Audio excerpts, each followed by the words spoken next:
So my name's Joe McCormack. I grew up in an area called Dunfermline. I come from a very dysfunctional background. I witnessed addiction from a very young age. I saw violence and I was exposed to crime. I experienced growing up worry, anxiety, fear.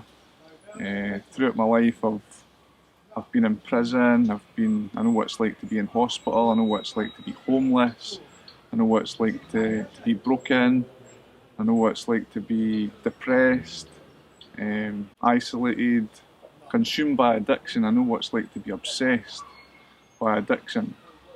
I know what it's like to be overdosed.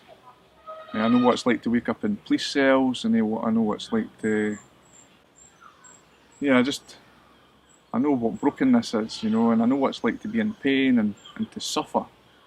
But what I first experienced when I moved into the centre was something that I'll never ever forget, and it was the way that these Christians treated me. And up to that point, I don't think I'd ever met a Christian in my life before.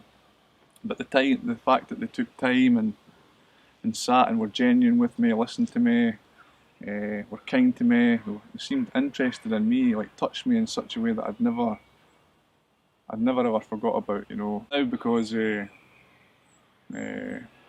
what I've overcome in my life, thanks to Jesus Christ, and I've now been employed by Bethany to be a recovery and resettlement worker, which I deliver Christian recovery groups entitled Bridge to Freedom. And this job didn't exist when I went through the centre all those times, but I get the privilege to do pretty much what the best bits of what I experienced in the centre, in the community. I get to lead and deliver recovery groups. There's two qualities that I aim to develop when I'm doing these groups, and one's trust and the other one's honesty, because I knew how hard it was to get honest. I knew how easy it is to say that things are okay, to pretend things are okay, to say things like keep secrets, keep things bottled up.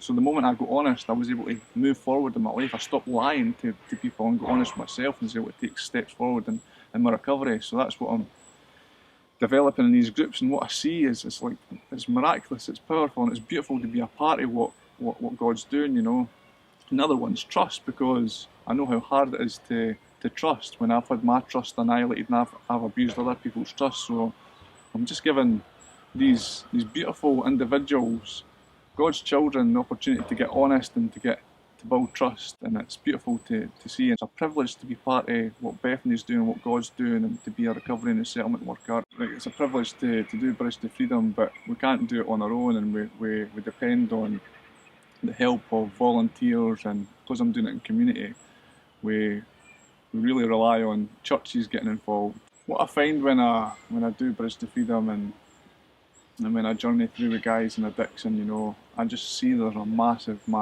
need. It says in the Bible that the harvest is plentiful, but the workers are few. The harvest is ripe.